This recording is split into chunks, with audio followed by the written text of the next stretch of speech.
저만 이렇게 보이기 때문에 지금 영상을 이제 계속 올리고 있어요.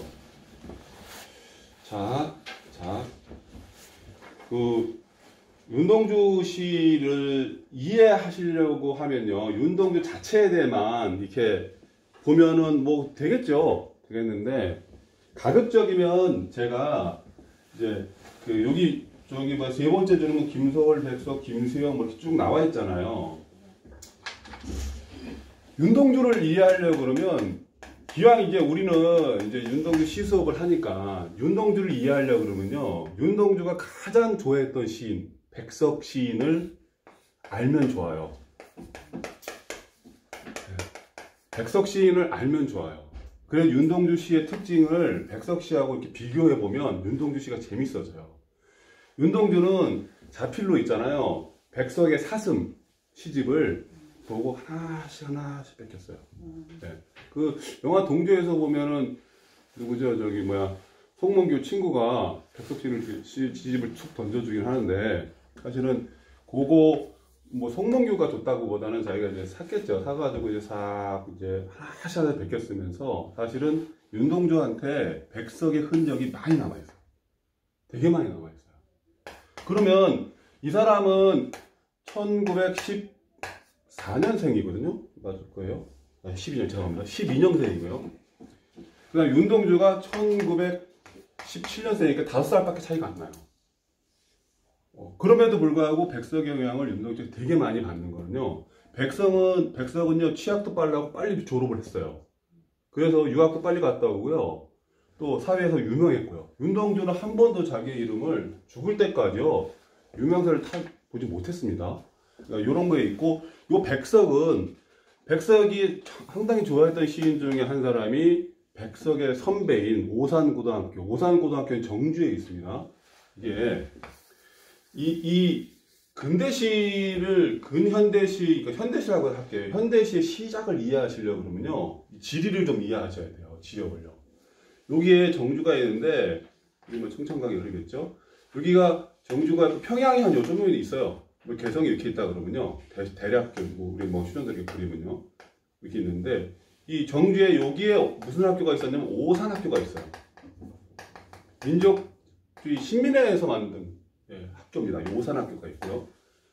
뭐 평양에는 뭐 대성학교가 있고요. 이런 학교가 있는데, 이 오산학교를 백석이 졸업하는데요, 백석의 선배가 누구냐면 여러분이 잘 아시는 김소월이에요. 네. 김소월도 이 오산학교를 졸업을 했어요. 오산학교에서 유명한 분이 되게 많은데, 소나기를 쓴 황순원, 오산학교 나왔고요. 소 그림, 누구죠? 그림. 갑자기 생각났나요? 왜 생각나요? 어쨌든 유명한 분들이 되게 많아요. 그리고 이 오산학교에서 교편을 잡았던 사람 중에 한 사람이 이광수예요. 춘원 이광수. 근데 춘원 이광수는 이제 뭐 친일을 해서, 춘원 이광수하고 신철 선생님하고 일할 이렇게 얘기하면 되게 재밌어요. 신철 선생님은 이광수를 안 좋아하죠. 신철 선생님이 이광수 좋아할 수가 없죠, 사실은요. 근데 어쨌든 이런 어떤 시적 흐름들이 있어요. 그러면 김소월에게 영향을 줬던 사람이 누구겠습니까? 선생이었던 교사였던 김옥이 되고요.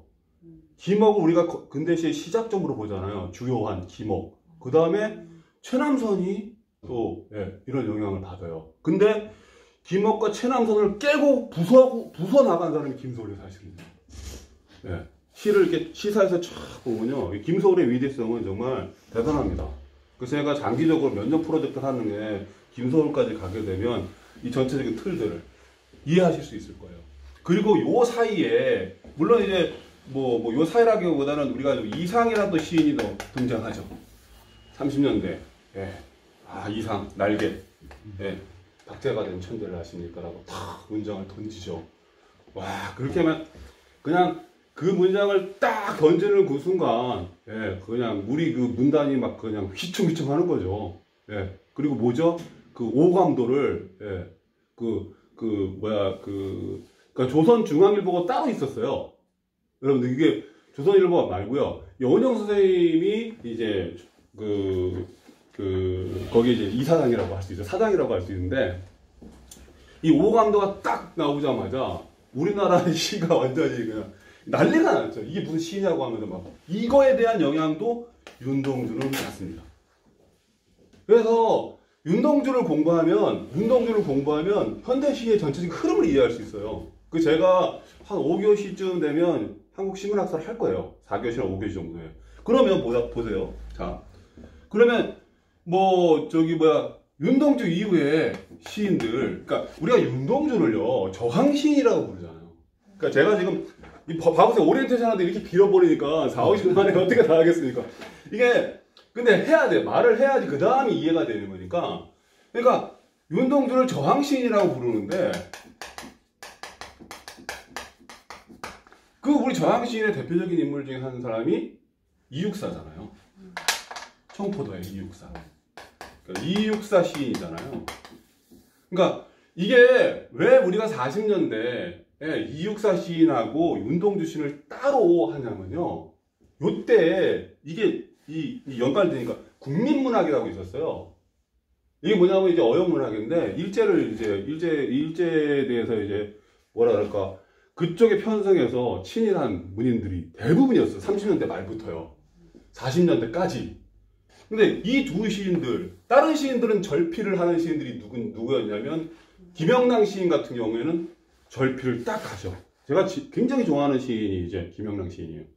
김영랑 시인은 다른 시인, 유명한 시인이었지 않습니까? 다른 시인들은 일제에 편승해서 친일을 하고요. 거기서 부귀영화를 누리지 않습니까? 근데 그 김영랑 시인은 그때 절필을 해요. 그래서 사실 윤동주 시의 김영랑의 시에 그 영향도 있습니다. 살짝 계속 나와요. 그러면 요 저항 시인들 두 사람의 앞에 또 있어요, 사실은. 있고 또 여기 뭐야 카프 계열의 시인들, 사실주의 시인들이 있는데 이 영향을 받아서 참여시. 그 뭐 참여시라고 하면은 우리 저기 뭐야 그 김수영이나 이런 사람들이 유명하지 않습니까? 그래서 윤동주를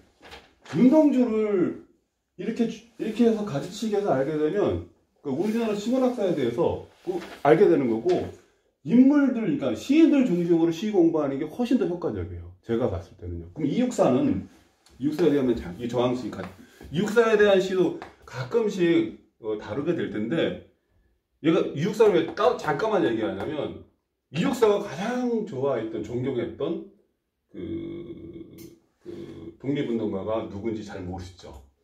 네. 윤세주입니다.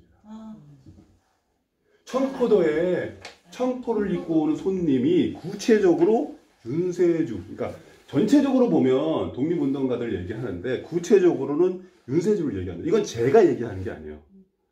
이게 강철로 된 무지개인 것보다 요거를 쓰신 도진순 교수가 창원대 교수인데 여기서 문헌학적으로 역사학적으로 밝힌 거예요. 그리고 대부분 이걸 이제 인정하고 있죠. 요런 맥락들이 있어요. 그러니까 이육사와 윤세주 둘이 이렇게 했고요. 나중에 이육사가 정말 윤세주를 좋아했어요. 저는 윤세주는 처음 듣는데 이런 시인도 있습니다. 시인이 아니라 김원봉 그러니까 우리 독립운동 의열단 김원봉 있잖아요. 김원봉하고 같이 성장했던 동생이지만은 윤세주잖아요. 여기 회천에 가보시면 윤세주 생각 있잖아요. 이거 죄송합니다. 일학분들은 다 윤세주라고 하고 죄송합니다. 제가 윤세주가 독립운동하면서 중국에 건너가서요. 항일 무장투쟁하다가 천태산에서 죽죠. 산 이름 들었습니다. 태양산에서. 이 두 사람은 굉장히, 그리고 그러면 윤동주하고 이렇게 긴밀하게 관계했던 사람이 여러분들이 잘 모르긴 하지만은 송몽규예요. 송몽규. 이 송몽규는 윤동주하고 친구예요. 근데 사촌지간이고요. 송몽규는 그 마을에서 명동마을에서 같이 태어나서 같이 성장하고 같이 했는데 이 송몽규는 대단한 천재인데 대단한 사람입니다. 근데 요 둘과 친구인 게 누구냐면 문익환 목사예요. 윤동주, 송몽규, 문익환. 이렇게 엮여지는 겁니다. 그래서 이 둘은 죽고요. 문익환이 혼자 남아서 동몽규처럼 독립운동도 하고요. 시는 이렇게 또 윤동주처럼 쓰고 싶은데 못 쓰니까 맨날 열등감 느끼면서 시를 쓰기도 하는 거죠.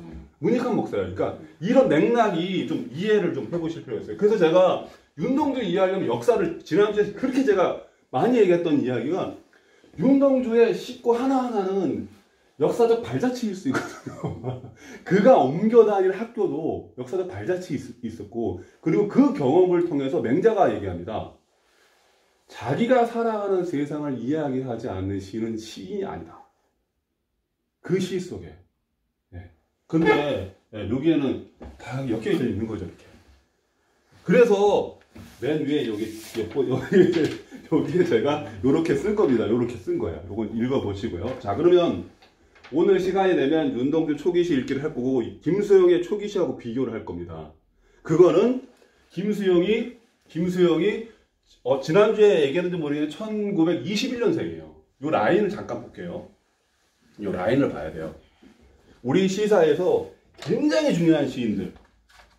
백석, 윤동주, 김수영. 백석, 윤동주는 5살 차이입니다. 윤동주하고 김수영은 1921년생이기 때문에 4살 차이예요. 이게 솔직히 지금 같은 경우에는요, 한 3살 차이 나면 같은 교육 받잖아요. 완전히 달라요. 완전히 달라요. 그게 왜 이런 일이 벌어지는가에 대해서 앞으로 제가 설명을 드릴게요. 그리고 어쨌든 김수영 초기시하고 제가 비교를 하면서 조금 더 설명을 하고요. 두 번째, 윤동주의 초기시를 보시면요, 이따가 볼 건데, 추상적이고요, 관념적이에요.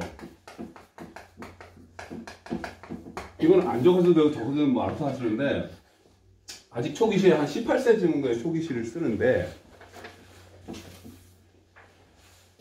이 초기시의 추상적이고 관념적이고, 그러니까 혹시 두 분은 시쓰기 하십니까? 두 분은요? 아니요. 옛날 쓰는데 안 쓰고 오래됐어요. 네, 그 추상적이고 굉장히 관념적이었는데, 이거를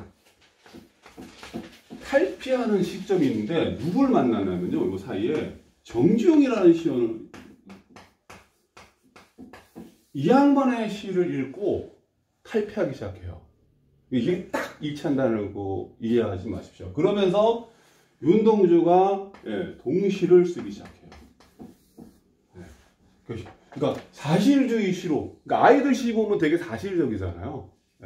그래서 시적 성장기를 보면 윤동주가 초기에는 추상적이고 관념적인 시에서 사실, 현실적으로 들어가요. 동시를 통해서 시적 훈련을 하면서요. 그래서 시를 쓰기를 하시는 분들 중에서는 동시에 형식을 빌려가지고 시를 쓰면요, 이거는 되게 좋은, 이렇게 설레니까요. 그러니까 정주영의 시를 읽고 익히면서 동시를 쓰면서 윤동주의 시는 시적 성장기를 한 단계 올라가요. 한 단계 올라가요. 큰 틀에서 보면. 그 다음에 뭐 여기 옆에 현실인 시가 썼는데, 그거는 제가 앞에서도 막 이렇게 뭐 지도부로 얘기했으니까 넘어가고요. 그런 다음에 여기 재밌는 라인이 뭐냐면 윤동주가, 여기 윤동주 하면서도 잠깐 또 얘기할 건데 같이 얘기해 볼게요. 윤동주가 학교를 어떻게 거치, 뭐 이거 같이 뿌았어야 되겠네요. 윤동주가 학교를 어떻게 가냐면요, 요렇게 가요. 그러니까 초등학교를 명동 초등학교에 들어가요. 명동학교요. 그 다음에 이 명동학교는 그 마을에서 만든 학교거든요. 명동은 어디 있었냐면, 아까 제가 지난번에 얘기했었죠. 이 지도가 있으면 우리나라 땅에 있는 것이 아니라 길림 용정의 명동 마을을 새로 만들어서 여기 북간도에 있는 겁니다. 새로 만든 거예요. 요거에 대한 거는 잠깐 이따가 다시 한번 얘기할게요. 명동학교 갔다가 6학년까지 수업을 해서 졸업을 하는데, 학제 자체가 그 다음 중학교로 올라가는 학제가 안 되는 거예요. 일종의 그냥 비인가라고 보시면 되는 거예요. 그러니까 민족주의 교육을 여기서 받는데,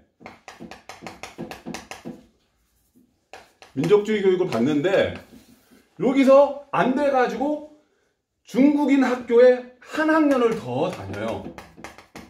6학년을 편입하는 거예요. 요러면서 또 나이가 늦게 들어가는데, 한 살이 더 늦게 초등학교를 졸업을 하게 돼요. 그래서 여러분, 별에는 밤에 이구가의 이름 폐경옥이 나오죠. 요때 만난 애들인 거예요. 요때. 이때 만나는 거예요. 그러니까 지금 요거를 보시면 명동서학교 있잖아요. 1925년에 입학되어 있죠. 두 번째 줄에, 두 번째. 네. 그러다가 이제 또 그 밑에 보면 대랍자에 있는 중국인 소학교 6학년에 편입했다 그랬죠. 네. 그러니까 왜냐하면 여기 편입했다 6학년이 돼서 중학교로 올라갈 자격이 생기는 거예요. 그러니까 요거 6학년은 안 되는 거예요. 그러니까 7년을 초등학교를 다닌 거예요. 네. 그래서 은진중학교에 다녀요. 은진중학교는 어떤 학교냐면 캐나다 선교사들이 세운 학교예요. 또 여기서 당연히 여러분들 있잖아요. 이때는요 중고등학교가 통합돼 있어서 5학년제였어요. 5년을 다니면 졸업할 수 있고 대학에 들어갈 수 있었는데 은진중학교도 나와도 다른 정상적인 학교에 다시 들어가야 돼요. 그래서 은진중학교에서도 상당히 여러분 뭐 얘기가 많은데 어쨌든 이게 기독교죠. 기독교. 어쨌든 여기도 기독교예요. 기독교 학교라고 지금 일단 정의를 내릴게요. 그런 다음에 은진중학교에서 이제 졸업해도 바로 대학을 못 들어가니까 어디를 가냐면 찾아간 곳이 밑에 나와 있죠. 숭실, 평양의 숭실중학교를 가는 겁니다. 숭실중학교를 가는데 숭실중학교에서 유명한 일화가 있긴 한데 숭실중학교에 누가 같이 가냐면 요때도 마찬가지예요. 초등학교도 마찬가지인데 숭실중학교 때 누가 같이 가냐면 문익환 목사가 같이 가요. 문익환 목사가 같이 가는데 윤동주는 몇 학년에 편입이 되냐면 4학년에 편입이 돼요. 근데 5학년제라 했잖아요. 5학년에 편입해야 되는데 아까 6학년에서 6학년으로 그냥 갔어요. 그러니까 은진중학교에서도 이제 5학년에 편입되면 되는데 떨어져서 4학년에 편입되고 문익환 목사는 5학년에 편입이 돼요. 이때 이제 윤동주가 자존심이 굉장히 많이 상했을 거예요. 원래 실제로는 성적은 송몽규가 1등이었고 문익환이 3등이었고 윤동주가 2등이었거든요. 근데 여기서는 근데 떨어지는 거예요. 근데도 갔어요. 왜 이 4학년 때 갔어요. 이때 거의 어떻게 보면 최초의 행동, 이전에 이게 사실주의 인식이 있는데 최초의 행동을 어떤 행동을 하냐면 이런 이제 일이 벌어지죠. 숭실중학교도 기독교 학교예요. 미국계요. 근데 신사참배를 계속 거부해 왔어요. 신사참배를 계속 거부해 왔어요. 평양에 나중에 저기 인터넷 보시면요, 평양에 가지고 신사참배 해가지고 이렇게 보시면요, 평양 신사참배들이 저기 사진으로 남아 있어요. 이 학생들이나 학교를 거부를 했는데 저 일제가 이제 타협을 한 거죠. 이번에 무슨 천황 일본 왕의 아들내미가 어떻게 아들내미 관계된 건데 다른 애들처럼 가서 참배하지 말고 그냥 서 있기만 좀 해다오. 정말 이 숭실중학교에서 이게 너무 비협조적이면 우리 곤란하다 하고 이제 계속 압박을 가하겠죠. 아이들은 무조건 안 된다 그러고요. 그래서 어쨌든 아이들 설득, 가서 그냥 서 있기만 하자. 서 있기만 하다고 가는데 평양에 숭실중학교만 있었겠습니까? 많은 학교들이 있었겠죠. 원래 신사 참배하는 이 계단이라고 할게요. 높은 데 위치해 있습니다. 그래서 올라갈 때부터 고개를 숙일 수밖에 없고요. 네. 사실 그렇잖아요. 단이라는 게 그렇잖아요. 네. 우리 부석사나 하다못해 부석사가 아니어도 표충사 가면 딱 들어가서 계단 올라가서 탑이 있고 다 있지 않습니까? 이게 기본적으로요. 신에 대한 어떤 존경에 대한 표시고요. 네. 권위에 대한 상징이잖아요. 관령사 가보셨습니까? 저기 창녕에요? 창녕의 관령사 보면은 보통 절은 평지형이 있고요. 이렇게 산이 이렇게 올라가 있는 형태가 있는데 경주의 불국사등은 평지형이죠, 사실은요. 거의 평지형이고 관령사 같은 건 이렇게 높은 데 있습니다. 한번 기회가 되면 지금 꽃이 많이 피어 있으니까 창녕의 관령사 보면 거기에 저기 뭐야 우리나라 건물 중에 그 보물 굉장히 오래된 건물이 하나 있습니다. 아주 아름다운 건물이 하나 있어요. 한번 가서 보시면 되는데 이게 올라가는데 애들이 올라갈 거 아닙니까? 다른 학교에도 내려오겠죠. 참배하고. 네. 이 분위기가 안 좋잖아요. 계속 거부해 왔어요. 신사참배를요. 이 기독교 학교니까요. 특히 나 이외에 다른 신을 섬기지 말라. 그러니까 기독교 교리잖아요. 네. 기독교 교리잖아요. 그리고 요거는 그뿐만 아니라 플러스 민족주의가 같이 가는 거죠. 그렇죠? 예. 올라가다가 이제 다른 학생들이 교차하는 순간에 5학년 선배, 물론 윤동자하고 나이가 같았겠지만 4학년이었으니까요. 뭐 우리 잘하지 않습니까? 요즘에도 우리 저기 보면은 이제 학생회장이 이제 뭐 지도하고 지휘하지 않습니까? 딱 해가지고 올라가다 애들이 고개 숙이고 올라가다가 갑자기 저 앞에서 지도하고 있는 학생회장이 탁 뒤로 돌아서서 전체 뒤로 딱 하는 그 순간에 소리를 애들이요 이 분 딱 듣자마자 우와 하고 내려가는 거예요. 학교 쫙 가가지고 네, 데모하기 시작하는 거죠. 네. 그때 네, 자퇴를 하고 그다음에 그때 또 쓴 시들이 있어요. 이때 여기 송몽규가 같이 하고 있지는 않습니다. 송몽규 이때 어디 있었냐면 김구 선생한테 가 있었어요. 그 어린 나이에. 김구 선생이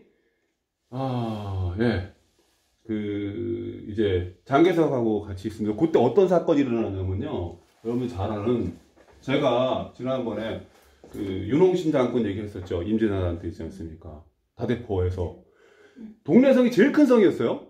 동래성이 제일 크고 부산성이 좀 작고 다대포는 더 작은 건데 동래성의 사람 송상현 그 목사 장군 같은 경우는 2시간을 버티고 동래성을 잃었어요. 송상현 장군 전사를 하시죠. 그때 이각이라는 신각이라는 이게 총지휘자였는데 송상현보다 높은 사람인데요. 이 사람은 뒤에 도망가요. 그 나중에 동래성 그거 보면요, 그 그림 나와 있어요. 여기 그림이 딱 있으면 이 성에서 막 싸우고 요거 말 타고 도망가는 놈이 신각이. 이각이 신각이 제가 이거 왜냐면 되게 중요해. 이각이 각은 각인데 막 도망가다가 어쨌든 일단 신각이라고 합시다.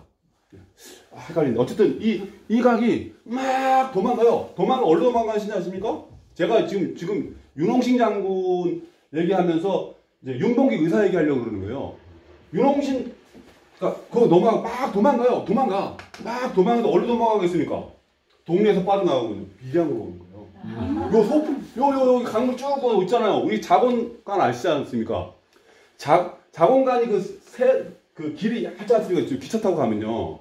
그럼 막 이제 거기까지 올라가니까 이제 밀양으로 내려가고 박진 장군은요. 그때 우리 밀양 부사가 박진 장군이에요. 이 전쟁 났다 보니까 박진 장군은 문과 출신이지만 이 부사가 내려가는 것보다 쫙 내려가요. 근데 한 200명, 300명도 안 되는. 그 데리고 이제 전쟁을 치러야 되니까 이게 총지휘관이 너무 올라와서도 딱 만나요. 박진이 장군 왜 무슨 일이십니까? 그럼 우리 전쟁했는데 패배가 막 그러니까 내가 지금 얘네들 치러 가니까 일본도는 몇만 명이잖아요. 당시에 일본 사람들은 조총을 갖고 있었고요. 사무라이 시대였잖아요. 전국을 제패해서 늘 전쟁만 했던 애들이에요. 육박전 이름요 사실 우리가 그 초기에는 지는 거예요. 그 뒤에 이겼던 건 그 경험을 통해서 우리가 이기게 되는 거죠. 박진 장군이 어디 가시냐고 딱 붙자니까 내가 저놈들을 치러 갈 테니까 당신이 보시고 신각한테 이각한테 보시고 내가 이기는 것 같으면 같이 쳐주시고 불리한 것 같으면 후방에 돌아서 좀 도와주십시오라고 딱 했는데 알았어 하고 이놈이 또 도망갔어요. 박진 장군은 거기서 패배하죠. 칠 수밖에 없죠. 그래서 다시 올라가가지고 저 소로를 막아서 버티고 싸웠던 분이 박진 장군이고요. 그때 박진 장군이 그래서 나중에 병력을 다시 취합해가지고 영천선을 함락하고 경주선으로 함락해요. 박진 장군이요. 나중에 뒤에 9월달에. 예. 그때 박진 장군 우리 되게 좋아하시는데 박진 장군이 어떻게 죽었냐면요. 좀 더 세는데 박진 장군이 명나라가 이제 도와주고 들어오잖아요. 조선으로 들어옵니다. 근데 명나라 장수를요 데리고 이제 좀 오는데 이 사람 제대로 대우하지 않았다고 그 명나라 장사를 두들겨 맞아요. 그때 박진 장군의 지위가 어떠했냐면요. 여기 이렇게 돼 있으면요. 왕은 여기 살잖아요. 그러니까 우리 이순신 장군을 전라 우수사라고 하잖아요. 왕이 봤을 때 오른쪽이면 우수사, 왼쪽일 때 좌수사인 거예요. 바다는 그렇고 육지는 우변사, 좌변사로 나오거든요. 그때 이 좌변사, 경주 이쪽 일대 좌변사, 장군, 사령관이었어요. 3스타. 네, 3스타 정도 되는 게 그때 박진 장군이요. 근데 저기 명나라 왔는데 잔치 제대로 안 해줬다고 그 명나라 장사에 두들겨 맞은 갈비뼈가 나갑니다. 그래서 박진 장군이 돌아가시는 거예요. 우리가 얼마나 비참한 세상에 살았냐면 이 정도로 비참하게 박진 장군이 그래서 돌아가셔요. 그런데 이게 윤홍신 장군의 다대포에서 1년 하루 동안 맡았던 윤홍신 장군이 전사하시잖아요. 그 12대 손이 윤봉길 의사예요. 윤봉길 의사가 홍구공원에서 폭탄을 터뜨려서 장개석이가 이야 이 몇백만 얘기했지 않습니까? 그래서 윤봉길 의사가 그렇게 해서 죽고 김구에게 찾아가죠. 김구에게 오라 그러죠. 장개석이. 뭘 도와줄까? 그 군대를 양성을 하게끔 해줬어요. 그 군대 양성소에 이 송몽규가 들어가는 거예요. 그 송몽규가 들어가는 거예요. 그러니까 이 명동마을에서 송몽규, 윤동주, 아까 문익환 그 학교에서 자랐던 사람 더 있습니다. 더 있는데 이렇게 되는 거예요. 그러니까 역사를 이해하지 못하면 윤동주를 이해하기도 힘들어요. 요 라인들 갑자기 좀 샜는데 좀 더 가볼게요. 이게 가는 건 어쩔 수 없습니다. 그 중학교에서 돌아가서 그래서 숭실중학교에서 어떻게 합니까? 숭실중학교에서 자퇴를 하고 어디를 가냐면 광명중학교에 가는 거예요. 자, 광명중학교. 요 라인이 그래요. 자, 그럼 광명중학교에 연도는 다 나와 있으니 광명중학교는요. 그 몇 년도로 나와 있습니까?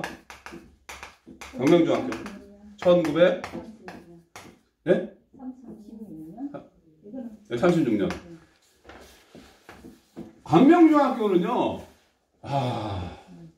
일본 낭인이 이사장으로 있었던 거예요. 일본 낭인이 누구냐면요. 일본 낭인에서 가장 대표적인 사람이 누구냐면 안중근 의사가 쏴서 죽인 이토 히로부미예요. 일본 낭인들이 어떤 사람이냐면 깡패 조직인데 우리는 그렇게 부르는 거죠. 이토 히로부미 일본 낭인이 세운 건데 어쨌든 그거는 제가 나중에 우리 친일파 얘기 나올 수 있을 때 하는데 이토 히로부미인데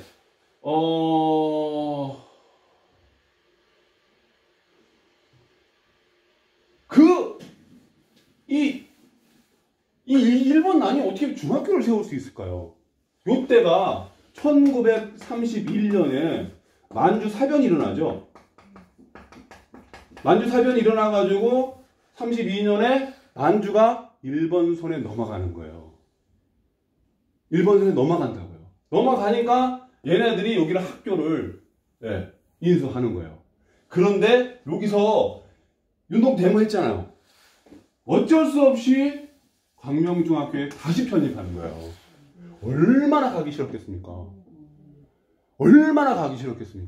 일본 놈들 신사참배하기 싫었는데 일본 놈 낭인이 그 낭인이 누굴 죽였어요? 민비를 죽였지 않습니까? 일본 낭인이 여러분 민비 한번 인터넷에 치시면요 일본 낭인이 경복궁 들어가가 민비를 죽이지 않습니까? 그거를 지시한 사람이 이토 히로부미잖아요. 이거 윤동주 이런 걸 몰랐을까요? 아닙니다. 절대로 그렇지 않아요. 왜 안 그러냐면 제가 아까 나중에 명동마을이 저쪽 옮겨지는 그런 얘기를 좀 할 수 있으면 좋겠는데 절대로 그렇지 않습니다. 이런 역사적 사실을요 우리가 지금 읽고 있는 지금 공부하려고 하는 백석이라든지 김소리라든지 이런 대략적 역사 지식이 없으면 시가 그렇게 나올 수가 없으니까요. 이 라인들이에요. 광명중학교에서 그래서 1년 동안 그때 나온 시 중에 이런 날이라는 시가 나오는 거예요. 광명중학교에서 1년을 그렇게 다니고 드디어 연희 전문대로 지금 연세대로. 중학교에서 바로 듣는데 고등학교는 없었나요? 그러니까 그때는 이제 중고가 통합형이었어요. 그래서 5년이 통합형이었어요. 이 라인들이에요. 그 연희 전문대학교. 그러니까 오늘 제가 요거는 이미 설명을 했고, 자, 그 다음에 숭실중학교까지 요 시를 나중에 이제 세 번째 시간에 여기 이제 아까 섞일 수 있는데 그런 시들을 그러니까 명덕마을 숭실중학교 그 전후의 시들 있지 않습니까? 세 번째 때 하고 네 번째 시 이 네 번째가 5교시가 될 수 있고 6교시가 될 수 있고 순서상으로 씁니다. 그러니까 한국 신문학사에 대해서 윤동주가 자리한 위치에 대해서 시를 몇 편을 가지고 시인들을 대상으로 해서 설명을 드릴게요. 그 다음에 윤동주가 절필을 합니다. 우리 그러니까 첫 번째 교시 여기 이제 두 번째 교시니까 제가 첫 번째 교시 때 이렇게 자세하게 설명했었습니까?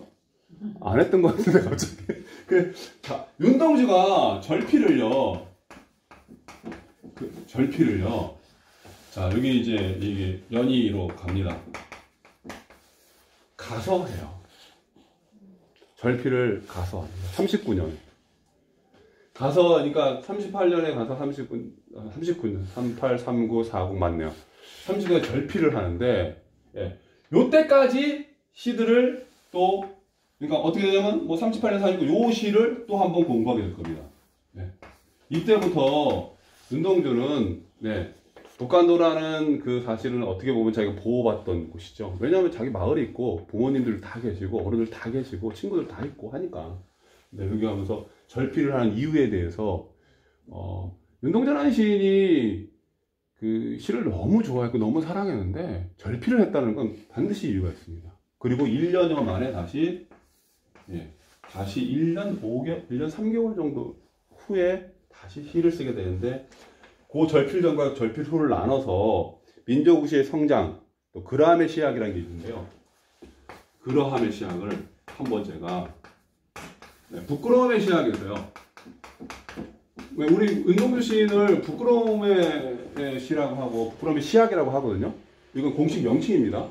네, 그러함의 시학에 대한 이야기를 좀 해드릴게요. 윤동주를요 부끄러움 요한을 딱 묶어버리면요 윤동주를 너무 왜소하게 만들어요. 윤동주가 그러함, 멋져, 그러함, 멋있지 않습니까? 부끄러워 이거보다 이거 너무 작아 보이잖아요. 윤동주를 그렇게 너무 틀지어서 너무 작게 보는 성향이 왜 있을까? 저는 이렇게 보는 건 미스라고 봐요. 그러함의 시각으로 보면 그걸 제가 주장하는 게 아니라 주장이죠. 주장인데 합리적 근거, 논리적인 근거를 가지고 말씀을 드릴게요. 자, 제가 오늘도 언어에 대한 얘기를 하면 뭐 논리성은 떠나고요. 합리성과 우리가 상식 이걸 상식적이다, 합리적이다라는 말을 사실은 제가 느끼기에는 우린 잘 이해를 못하는 것 같아요. 그러니까 이해를 못하는 게 생각을 별로 안 하는 것 같아요.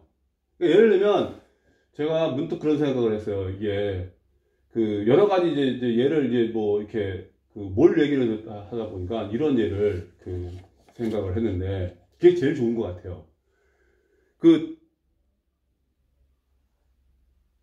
사람이 사람을 때리면 안 되잖아요. 이 상식적인 거 맞잖아요. 애기들 때려봤습니까? 사람이 사람을 때리면 안 되잖아요. 네, 이게 상식적인 거잖아요.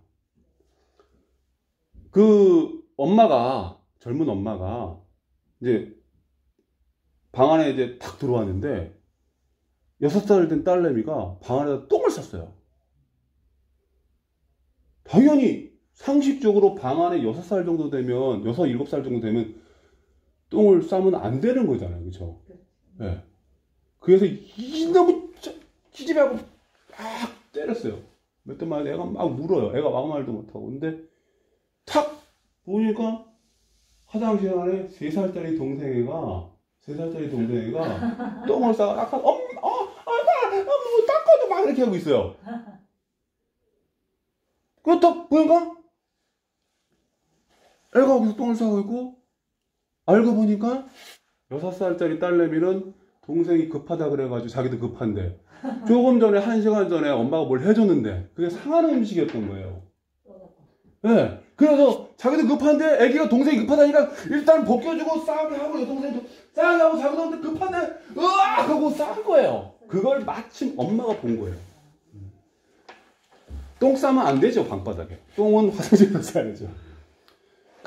그 다음에 엄마가 아이한테 당연히 이래야 돼요. 합리적인 이해가 됐잖아요, 이제요. 미안하다 하고 해줘야 되죠. 이게 상식과 합리가 같이 가야지 사회가 좋아지겠죠. 마찬가지입니다. 제가 윤동주의 시를 가지고 엉뚱하게 이건 빼고 이것만 설명하거나 이건 빼고 이것만 설명하지 않습니다. 그래서 제가 어떻게 할 거냐면 시는 시대로 이해하고요. 시는 시 자체로 이해해야 돼요. 그게 형식주의 비평이에요. 근데 시는 역사적 산물이기 때문에 역사적 관계 속에서 또 이해해야 돼요. 그리고 시는요, 제가 지금 세 가지 이론을 동시에 말씀드리는 겁니다. 시는 시인의 창작물이기 때문에 시인의 입장에서도 이해해 줄 수 있어야 돼요. 그리고 더 나아가서 이 전체를 아우르는 독자가 있겠죠. 독자적 관점으로서 그거는 여러분들의 몫이에요. 제가 지금 독자적 관점으로서 이거를 전체를 아우르면 여러분들이 저기 김성진이라는 사람이 저기 수업을 했는데 윤동주의 서시를 수업을 했는데 저렇게 얘기할지라도 여러분들은 그거를 뒤틀던 다르게 생각하던 공감하던 여러분들의 입장이 있으면 좋겠습니다. 그러니까 제가 그러함으로 갈 때는 반드시 윤동주의 시들을 가지고 필요하면 역사적인 사실을 가지고 이야기한다는 거예요. 엉뚱하게 제가 무슨 전혀 이론적으로 제가 이렇게 기본적인 공부를 안 한 사람이 아닙니다. 대학에서 그 국문학을 전공했고, 대학원에서 전공을 했고, 그런 것들을 이제 이 앞에 분들한테는 여러 가지 책을 가지고 이렇게 말씀을 드렸는데, 여러분들한테 그런 얘기를 할 필요는 없을 것 같아요. 어쨌든, 그러함의 시학을 가지고 이제 그렇게 갈 겁니다. 그게 이제 한 7교시, 8교시 있고 더일 수도 있고. 그 다음에 드디어 이제 일곱 번째 주 때 하늘과 바람과 별과 시 구조적 이해를 들어갈 겁니다. 구조적 이해. 사실은 어제 우리 첫 번째 교실에서는 요걸 했어요. 그리고 여러분들도 계속 수업을 따라오시면 여러분들이 별에는 밤에 거기서 나오는 하늘의 의미. 그러니까 지금 생각하시는 것처럼 그냥 여전히 그렇게 할 수도 있고요. 근데 윤동주에 대해서 보다 관심이 생기신다면 윤동주가 말하는 하늘은 도대체 뭐지? 내가 보는 하늘하고 뭐가 다른 거지? 그러면 이제 그 차이를 느끼면 여러분들의 모르겠어요. 저도 사실 윤동주를 다시 공부하면서 제 삶의 방향이 조금 틀어졌어요. 저는요 윤동주나 백설을 한 1년, 2, 3년 이렇게 하다가 그냥 또 다른 거 하고 이렇게 했는데 제가 30년 동안 이제 앞으로 윤동주나 백석이나 김소월이나 김수영이나 이런 사람을 다 연구할 생각이거든요. 윤동주 때문에 제가 지금 요즘에 사실은 많은 사실 충격을 받았어요. 여러분들 배우 아십니까? 가수 배우. 가수 배우가 몇 살에 죽은지 아십니까? 29살 때 죽었어요. 윤동주가 우리나라 28이니까 거의 같다고 봐죠. 거의. 저도 배우가 나이가 되게 많은 줄 알았더니 아니, 이 배우가요 아버님이요 광복군이셨대요. 제가 그걸 듣고 나서 이 배우를 봐야 되겠네 하고 잠깐 봤는데 배우가 신장병으로 죽었대는데 배우가 제가 지금 배우를 그런 역사적 사실을 알려니까 배우가 부르는 노래가 의미가 달라지더라고요. 그러니까 배우가 근데 아버님이 45년 해방 이후에 이제 한국으로 들어오시죠. 광복군으로 대위로 들어오십니다. 근데 이승만 정권 하에서 제대로 대우를 못 받으셨어요. 그래서 맨날 술을 마셨어요. 이승만 정권에서 대우를 못 받고 멸시당하고 무시당하니까 그러다가 돌아가셔서 너무 가난해서 배우가 너무나 가난한 상황에서 컸대요. 그 상황에서 배우가 그런 가난하게 크다 보니까 제대로 못 먹고 하면서 걸린 병이 신장병이었고요. 그게 신장이 부어가지고 결국엔 마지막에 유명해지신 때니까요. 돌아가는 삼각대인가요? 돌아오는 삼각대. 그러면서 배우가 해인사에서 잠깐 있다가 마지막 입세라는 그쵸. 그거를 이제 부르려고 와서 그걸 녹음을 끝내고 그러다가 배우가 죽었대요. 저는요 배우의 죽음에 대해서 만약에 배우가 29살에 죽었구나, 뭐 저기 뭐야 대단한 가수였다는 건 내가 알고 있고 우리 아버님이 불렀던 노래들이 기억이 나죠.